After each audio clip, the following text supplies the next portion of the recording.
Escolas públicas no Texas. Tudo que você precisa saber e um pouquinho mais no vídeo de hoje. Muito bem-vindos a mais um vídeo aqui do canal. Eu sou a Cacá, se você ainda não me conhece, eu moro aqui no Texas, região de Dallas-Fort Worth. E o vídeo de hoje vai ser exclusivamente sobre escolas públicas. Eu tenho aberto várias caixas de perguntas no meu Instagram, se você não me segue lá ainda, me siga. E as perguntas que têm mais aparecido são sobre escolas. Então eu resolvi abrir uma caixa específica para escolas públicas para a gente tirar a maioria das dúvidas, né, que vocês têm aí sobre como funcionam as escolas aqui no Texas. Se você não se inscreveu nesse canal, se inscreva. Você vai ser avisado quando tiver vídeos novos. Estou trazendo vídeo toda semana. E diariamente tem aí alguma dica através de shorts também, né, que eu tenho colocado aqui no YouTube. Então vale a pena se inscrever para ficar por dentro, que tem muita coisa bacana por vir aqui no canal, tá? Não perca. E divulgue para os amigos também, né? Recebi um comentário outro dia, nossa, esse canal era para estar bem maior. É verdade. Então vamos compartilhar os vídeos para ajudar aquelas pessoas que buscam, né, as mesmas informações às vezes que você. A primeira pergunta de hoje é do João Moleila. Ele colocou assim para mim: chegaremos aí com a minha filha de 3 anos. Existe algum processo de adaptação por parte da escola? Sim, João, pode ficar tranquilo. Depois me chama para contar um pouquinho mais quando você tá vindo. Às vezes tem alguma coisa que eu possa te ajudar, né, nas informações. Mas sim, tem todo um processo de adaptação, né? Assim, vamos dizer, com relação ao idioma, né? E caso a escola também perceba no decorrer das aulas que além do idioma, da ajuda com o idioma, aquela criança precisa de algum apoio extra, pode ter certeza que eles entrarão em contato com você, ou você pode entrar em contato com a escola também. Eu digo assim, questão de psicólogo, alguma coisa extra, você pode entrar em contato com eles, que eles com certeza têm todo um preparo para ajudar. Para quem não sabe como funciona, né, como que é a estrutura de uma escola pública aqui nos Estados Unidos, não falo só do Texas, acredito que isso é geral. Vocês têm, as crianças têm a parte de enfermeira na escola, psicólogos, até pessoas que ajudam nas escolas que estão preparadas para isso, né? Para as crianças que têm necessidades especiais, fisioterapeuta, fonoaudiólogo. Então tem muitos profissionais para amparar aquela criança ali. Então, com certeza, né, a parte da adaptação, além do professor estar bem preparado, inclusive para as crianças que são bilíngues, né, tem toda uma equipe por trás também que pode auxiliar, caso você precise, ok? A segunda pergunta de hoje, e isso eu gosto dessas perguntas, dessas caixas de perguntas, por quê? Vocês vão ali, né, realmente na dúvida que muita gente tem. E às vezes eu consigo trazer temas novos aqui no canal, fresquinhos, através das perguntas de vocês. Então é super top esse tipo de vídeo. Espero que vocês também gostem. Deixa aqui pra mim nos comentários o que estão achando desse formato de vídeos de perguntas e respostas. Kikaka. Ai, não sei dizer, eu acho que é isso mesmo. Colocou assim pra mim: olá, diga quais são as melhores escolas na região de DFW, jardim de infância com adaptação. Quando você diz jardim de infância com adaptação, eu acredito que você quer dizer escolas para crianças aí mais ou menos na faixa de 4 ou 5 anos que sejam bilíngues, né? Saiu um último dia 15 de agosto, né? Então tem pouquinho tempo, tem mais ou menos 15 dias do dia que eu tô gravando esse vídeo aqui. Saiu um último ranking aí dos melhores ISD. O que é ISD? São os distritos escolares, né? Que são como se fossem as secretarias aí de educação que regem aquela escola, né? Então, saiu o último ranking, dia 15 de agosto, através do Texas Education Agency, ou seja, a agência de educação aqui do Texas, dos melhores ASD, e eu busquei aí de DFW, né, dos melhores distritos escolares de DFW. Coloquei aqui nesse vídeo, mas tem mais, né, depois a gente pode fazer um vídeo separado sobre isso, falando sobre as regiões. O que acham? Coloquem pra mim o que acharam da ideia. Mas eu vou falar dos 5 primeiros, mas tem vários, né? Tem mais. Esse aí eu acho que esse ranking foram 10 ASD que eles colocaram. Todos esses que eu vou falar aqui agora receberam nota A, né? Ou seja, a pontuação máxima através da análise deles, né? Primeiro, Lovejoy ISD. Desculpe o inglês, eu não sei se é assim que fala, mas eu acredito que é. O segundo, Highland Park ISD. O terceiro, Carroll ISD. O quarto, estão anotando? Anota aí. Coppell ISD.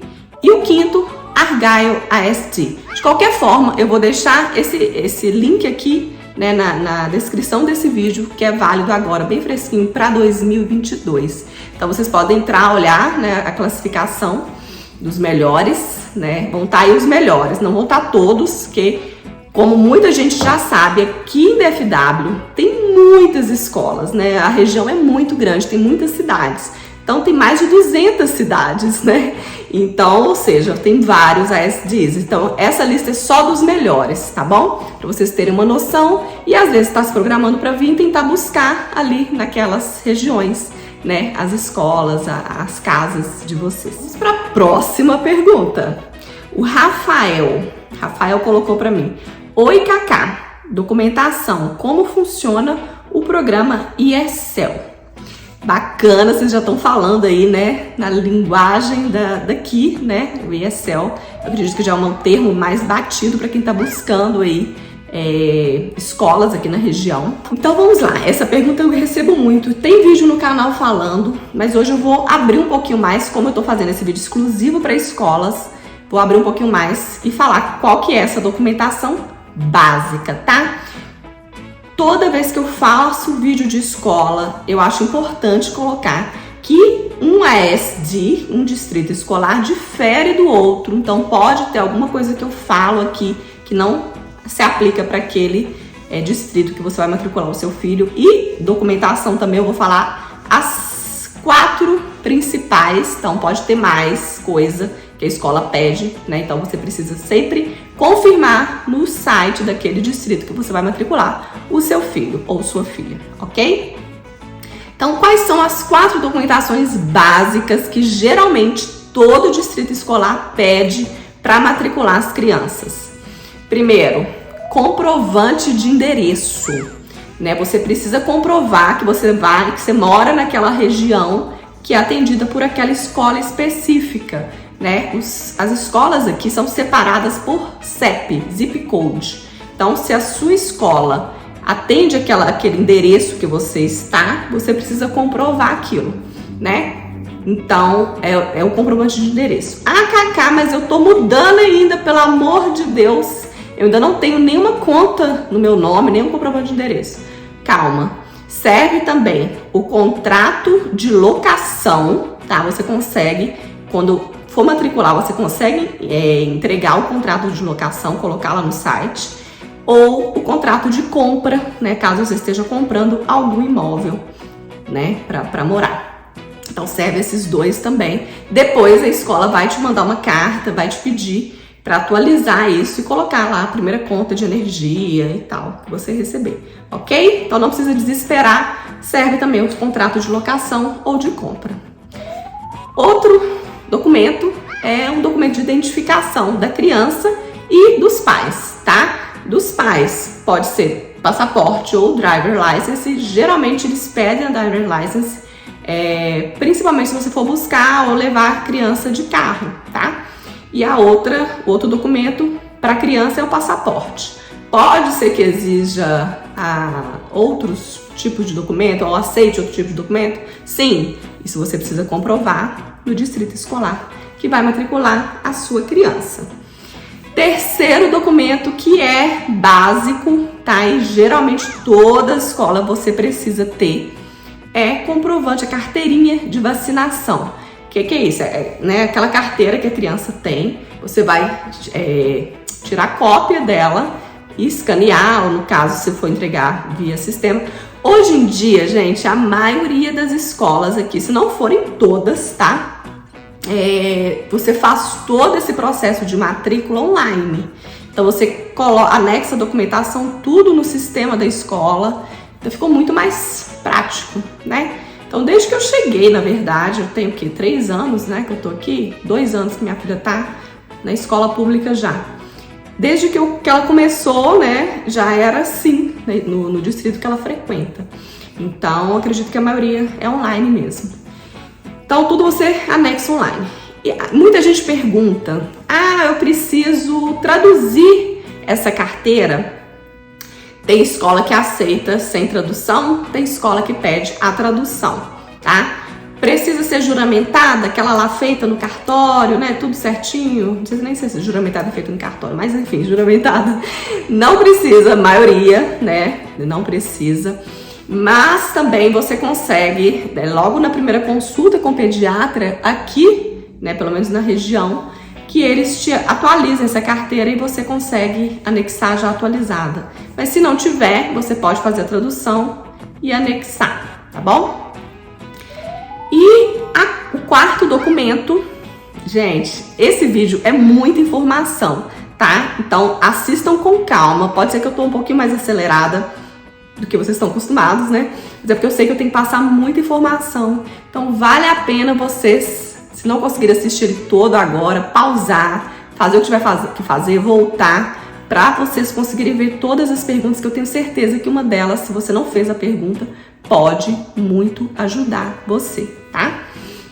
E o quarto documento, então, que é um básico, é o histórico escolar, né? Então, se a criança está começando lá, a criança nunca frequentou escola, né? Ou frequentou creche, tá? Aí com 3 anos, 4 anos, não precisa. Agora, a partir do kindergarten, né, que é o jardim de infância, se ela já frequentou e está entrando, sei lá, na primeira série, aí já precisa do histórico, tá? Então, é a partir mais ou menos da primeira série que pede o histórico escolar. Vamos para mais uma pergunta. Se você não se inscreveu, já percebeu que esse canal aqui é barra pesada, né? Tem informação sobre o Texas? Tem! Então se inscreva aí para não perder. Quarta pergunta de hoje, para você saber a duração mais ou menos das perguntas, quantas são, eu vou falar hoje por volta de 12. Então estamos caminhando. Quarta pergunta, ainda do Rafael, é uma curiosidade. Sua filha se adaptou bem a comer na escola, lanche e almoço? Olha, cada criança tem uma história, né? E a minha, eu já contei em alguns vídeos aqui como que foi essa adaptação na escola no geral, não na escola pública, no geral. Quando a minha filha chegou, né, com aquela loucura de mudança, ela era muito novinha, né, mudança de país, mudança de cultura, ela entrou para uma creche, ela não entrou direto para a escola porque ela não tinha idade para a escola pública. Então eu tive sim muita dificuldade com alimentação. Hoje em dia ela já é bem mais tranquila com relação a isso, né, a gente faz aí um bem bolado, né. Eu, às vezes, tem semana, igual essa semana, agora ela almoçou praticamente todos os dias na escola. Tem semana que eu mando, né, uma coisinha ou outra, um dia ou outro. Então, na escola pública hoje, muito tranquila, adaptou super bem. Mas, logo que chegou, não, teve todo um processo. E a gente tem que sempre respeitar o tempo da criança, tá? E conversar na escola, caso tenha algum impedimento para você enviar a comida, né? Não é o caso da escola da minha filha, mas se tiver, você conversar para você poder, sei lá, passar uma carta, enfim. Na época do daycare, eu tive que fazer isso, né? Eu tive que entregar uma carta na escola, falando, olha, ela precisa adaptar ainda culturalmente com a alimentação e tal. Aí eu mandei uma carta para poder eles aceitarem eu enviar comida, tá? Mas vocês precisam conversar na escola e respeitar, gente, respeitem o tempo das crianças. Como a gente, né, a gente tem sim uma dificuldade, principalmente com relação à alimentação de um país para outro, é totalmente diferente aqui, o almoço deles é completamente diferente. Tem criança que adapta bem? Tem, mas tem criança que não, né? Então respeitem o tempo da criança de vocês. Quinta pergunta é do Buenos Capinalã. Tô pensando em morar aí. Qual cidade você me indica? Olha, Buenos, eu não conheço a história da sua família, não sei se você tem filhos, né? é muita coisa envolvida para eu te dizer, escolhe a cidade X ou Y. Para isso eu ofereço um serviço de consultoria, né, que pode ajudar vocês aí. Tudo isso que a gente está conversando aqui nesse vídeo, eu estendo para a sua família, né? Então a gente vai bater nos pontos principais de dúvidas da família de vocês, né? Ou se você vier solteiro, enfim. A gente vai ter 1h30 de conversa para a gente poder sanar aí todas as dúvidas, e depois ainda eu entrego para vocês um material super completo para ajudar vocês aí, pelo menos nessa primeira chegada, né? Nesse primeiro momento que vocês chegam aqui na região. Já atendi algumas pessoas, então já tem uma bagagem muito bacana daqui também do Texas, que eu poderia, né, que eu posso ajudar vocês aí a enfrentar aí, né, passar um pouco, desviar aí do caminho das pedras. Entre em contato que assim que possível eu te retorno e a gente conversa para marcar uma sessão, tá bom? Não deixa de entrar em contato. E a gente vai tentar eleger pelo menos 3 opções, né, que dão estão mais de acordo com a família de vocês, tá bom? A 6ª pergunta é da Aline Maia. Ela colocou para mim: como funciona o processo para imigrantes planejando o futuro? Eu entendo que a sua pergunta tenha sido o processo para entrar, né, para poder matricular na escola. Então eu vou voltar na pergunta do Rafael, que ficou incompleta a minha resposta, mas foi de propósito. Ele está perguntando como funciona o ESL, né? E ela praticamente fez a mesma pergunta. Como funciona esse tal de ESL nas escolas? O que é isso? O ESL é o English as Second Language. O que é isso? É um programa que eles têm para as crianças que não falam inglês em casa, né, que não tem o inglês como primeira língua. No nosso caso, a gente tem o português, então a gente entra e eles fazem toda uma triagem para você, caso a criança, por exemplo, não tenha mais de 5 anos, né, que já vai para o kindergarten, eles também fazem esse processo, mas quando não tem, praticamente é a mesma coisa. Você entra em contato com a escola, informa qual que é a primeira língua do seu filho, né, da sua criança, que não é o inglês no caso, e eles vão marcar com vocês uma entrevista, né, a criança e mais uma pessoa acompanhando. Então, ela vai, a pedagoga lá vai avaliar qual que é o nível de idioma da sua criança, né, com algumas atividades, algumas historinhas que ela conta. É super interessante, né? Foi eu, óbvio, que acompanhei a minha filha, e a criança às vezes trava, né? Tem criança, mesmo mais velha, que quando já fala alguma coisa, ainda assim tem muita criança que trava. Mas não precisa a criança ficar nervosa nem nada, porque isso é realmente para avaliar se ela precisa de um acompanhamento ou não durante o ano letivo, né? Se eles detectarem que sim, a criança precisa desse acompanhamento com relação ao idioma, por exemplo, aí elas entram nesse programa, são matriculados normalmente como as outras crianças, mas através do ESL. Então eles vão ter todo um acompanhamento até a escola entender que a criança já não precisa mais daquele acompanhamento com relação à língua, ao idioma, que ela já pode caminhar sozinha. Mas até lá tem todo o acompanhamento, tem escola, né, que dependendo do nível que a criança entra e da turma que ela está, que eles fazem todo um acompanhamento até fora do ambiente escolar, né? No caso do inglês, por exemplo, são como se fossem aulas extras para aquela criança em especial, né? No caso, tem turmas para isso, para poder a criança não ficar desnivelada, né? Principalmente crianças que estão aí com idade mais avançada, em turmas mais avançadas, que realmente precisam acompanhar o ritmo da turma. Mas, pais, não se preocupem, porque as crianças, elas aprendem muito rápido. Elas vão surpreender vocês, tá? Mas fique tranquilo e tranquila, né? Que tem todo um acompanhamento, e esse programa ele é super top, super importante, já que, por exemplo, o DFW é uma região que tem muito imigrante, né? Não só Brasil, mas tem Coreia, China, Índia, tem muito lugar, né, que não tem aí o inglês como primeira língua. e as crianças precisam acompanhar a turma, tá? Mais uma pergunta, tô na metade, né? Então fiquem aí, não saiam do vídeo. Elaine Aliaga. Ah, Elaine é uma das clientes minhas de consultoria, hein? Tô aguardando vocês para as próximas etapas. Ela colocou assim pra mim: chego em janeiro, a minha filha faz 5 anos em outubro. Ela vai poder ir pro elementary público? Sim, tá, Elaine? Vai sim. De 3 a 4 anos, dependendo da escola, já vai, tá? A média são 4 anos, ela já entra pro elementary. No caso, o pre-K, né, que são as crianças menores, já funciona como elementary, já é ensino fundamental, tá?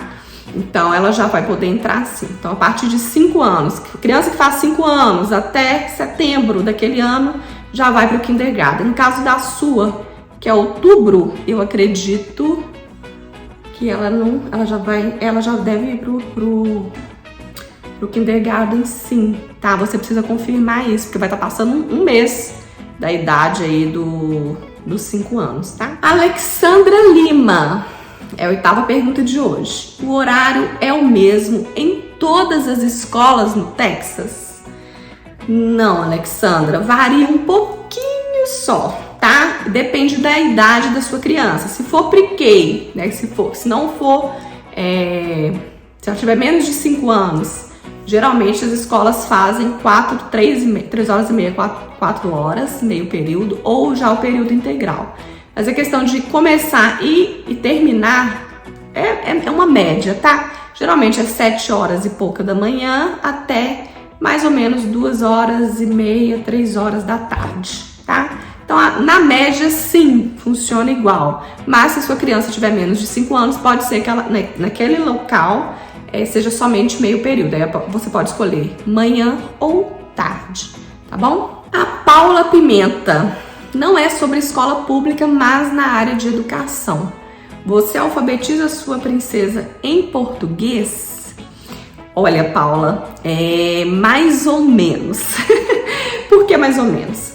Eu comecei, né? Ela tá começando a ler e escrever agora, né? Porque ela tá no jardim de infância.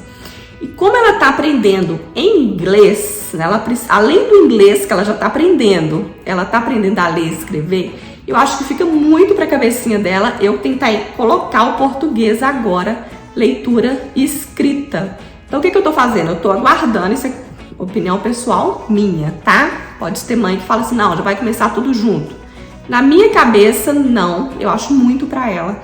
Então, eu vou aguardar, pelo menos esse primeiro ano de aprender a ler e escrever em inglês, para aí sim ela começar com o português, tá? Não sei se eu farei isso em casa, tô pra ver direito isso, porque acaba que com a gente consegue ensinar, consegue, mas não é a mesma coisa de você ter uma pessoa já profissional naquela área, né, para poder realmente levar a criança a ser alfabetizada na língua. Então pode ser que eu procure um professor, uma professora, né, para ensinar mesmo, por um certo horário, a ler e escrever em português. Mas eu até comecei, por que eu falei mais ou menos? Eu comecei a ensinar algumas palavrinhas falando as letras em inglês para ela escrever em português.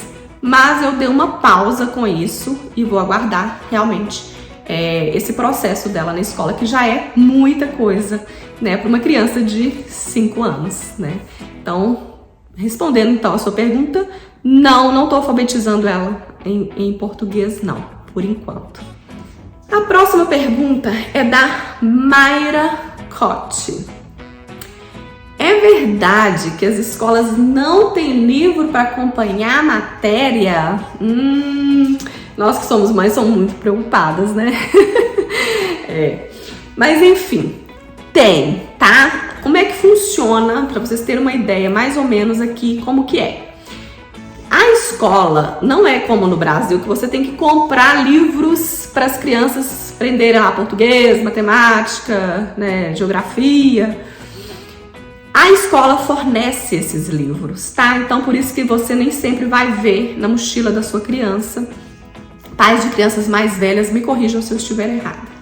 Porém, as crianças recebem na escola, quando estão mais velhas, para levar para casa um laptop, né? Então, é muito informatizado o ensino aqui.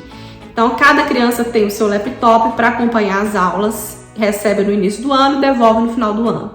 Então, muita coisa é online, né? Então, mas tem sim, tem livros, não sei dizer se para acompanhar a matéria, sei lá, livro de português, livro disso, daquilo, porque muita coisa tá no laptop, mas a escola tem os livros que ela fornece, caso a criança vá acompanhar naquela série específica, tá? E essa diferença que tem, né, porque no Brasil a gente tem que comprar os livros todos, e aqui não. Você fornece no início do ano os materiais escolares, que são de uso pessoal, né, que são caderno, lápis, cola, tesoura, fone de ouvido para fazer as aulas de computação, enfim. Mas os livros e tudo é fornecido pela biblioteca da escola, tá bom? E a última pergunta, as duas últimas, também da Mayra.